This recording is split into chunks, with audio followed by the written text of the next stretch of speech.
যাদের মাথায় উকুন হয়, যেসব মেয়েদের মাথায় উকুন হয়, উকুন কোনোভাবে সারাতে পারতেছেন না। আজকে আমি যে টিপসটা দিব আপনার মাথার যত পুরানা সমস্যায় থাক না কেন, যত বড় উকুনই থাক, যাইতে বাধ্য। উকুন যাবে মানে যাবেই। দেখেন এটাকে বলা হয় বাইট গাছ। বইয়ের ভাষায় বাইট গাছও বলে, গেঁটু গাছও বলে। আপনাদের অত্র এলাকায় কি নামে ডাকা হয় সেটা অবশ্য জানি না। প্লিজ একটু কমেন্টে লিখে দিবেন আপনাদের অত্র এলাকাতে কি নামে ডাকা হয়। তো এই বাইট গাছের পাতা দিয়ে আপনার মাথার যে উকুনগুলি আছে এগুলি সম্পূর্ণ স্থায়ীভাবে আপনার সমাধান করে ফেলতে পারবেন। অর্থাৎ তারা মরে যাবে। এটা যদি ইউজ করেন উকুনগুলি মরে যাবে কিন্তু আপনার মাথার কোনো ক্ষতি হবে না, চুলেরও কোনো ক্ষতি হবে না। আপনি এটা কিভাবে ইউজ করবেন?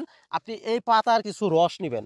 পাতার রস নিয়ে এই রস আপনি মাথার মধ্যে আপনি সুন্দর করে বিঞ্জি দিয়ে আমাদের অত এলাকায় বলা হয় বিঞ্জি দিয়ে চুল ফাঁক করে মেসেজ করে আপনি দিবেন। পোয়াটা মাথার মধ্যে দিবেন। দিয়ে যে চুলের গুড়িগুলি আছে এগুলির মধ্যে সুন্দর করে দিবেন। দিলে কি হবে? এটার যে একটা অ্যাকশন যে পাওয়ার, এই পাওয়ারে আপনার উকুনগুলি মরে যাবে। উকুনগুলি মরে যাবে। তাই বলে আপনার চুলেরও কোনো ক্ষতি হবে না, মাথারও কোনো ক্ষতি হবে না। কারণ একটা সম্পূর্ণ ন্যাচারাল একটা গাছ। গাছের রস আপনি ইউজ করবেন যার কারণে আপনার কোনো ক্ষতি হবে না। তো অবশ্যই এটা ইউজ করবেন।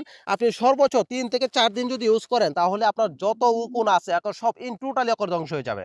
একটা উকুনও থাকবে না আপনার। মাথার মধ্যে একটা উকুনও থাকবে না। সম্পূর্ণ টোটালি ক্লিয়ার হয়ে যাবে।